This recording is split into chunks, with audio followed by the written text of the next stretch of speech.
Hello and welcome to 5-minute first impressions on reviewyour website. We're doing wpblogington.com. Let's have a look.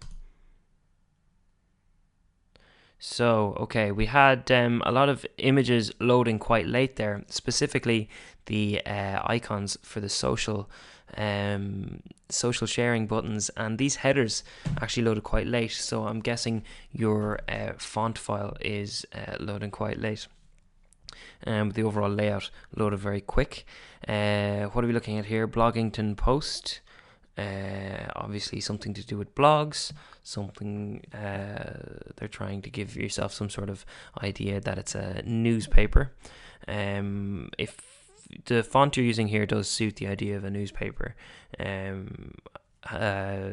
yeah, I guess that's it. But we don't have articles with any content. We just have headers popping up, which is an unusual style for something along those lines. Here we go. The design is quite it's quite nice. It's quite crisp. It's quite clean. It looks very modern. Let's have a look. First thing I'm looking for here is I'm looking for a description of what this website does. I'm seeing a lot of posts along here. Content is king, definitive guide to setting up a WordPress blog. And I'm seeing the headers, and I'm seeing beginners content. So these are obviously the categories. So this might just be a blog here on web design or online marketing, web marketing. Let's have a look. What else have we got? News, archive, about, ask us anything, submit news, and you've got your social sharing buttons. Now what you do have is you have two sets of social sharing buttons. You have your Twitter, Facebook, and Google+, and then you have Twitter, Facebook, and Google+ up here. And I'm guessing, just taking a wild guess, that you're going to have another set of them in the footer. You don't, funny enough, but I can't read the footer when I get all the way down there. So my opinion on having two sets of social sharing buttons is that one or two of those sets are redundant, in that if somebody wants to share your website, they're perfectly capable of copying and pasting the URL into their own Twitter, Facebook, or Google Plus profile.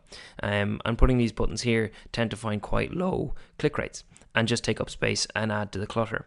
So in my opinion, I'd get rid of them, but obviously that's up to you, and you can work on your A/B testing, and you can work on your design testing and watch your analytics to see how they perform for you.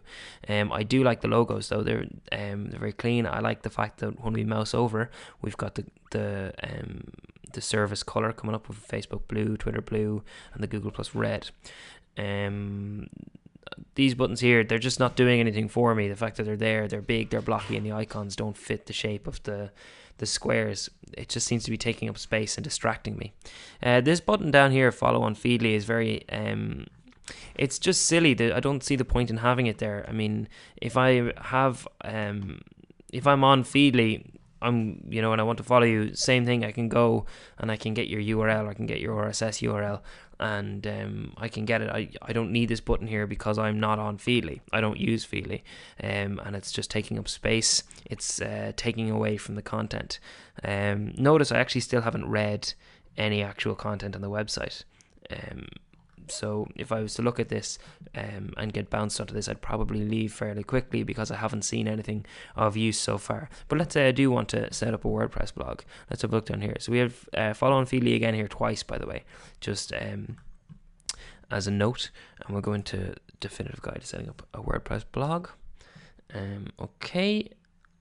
So we've got the common header coming on, this banner on the side, definitive guide to setting up a WordPress blog. I'm not too sure if this font, because it's larger than this one, they're fighting for attention. So this one wants to be the header 1 because it's bigger, but it's a very different font to this one. So they're just kind of they're not working in my head at the moment. Also, I'm not a big fan of centered text. But that's clearly up to you.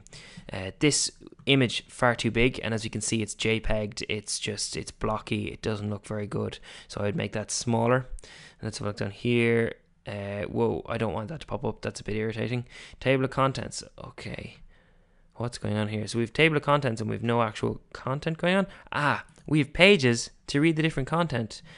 Don't do that. I really dislike content that has to be on different pages. Okay, obviously you're doing it for ad clicks or whatever that is, but users are just going to leave, especially if they only see a table of contents and no actual content, nothing that's going to drag them in, and they have to click next. They're probably just going to leave. So I hope you found this useful. Thanks very much.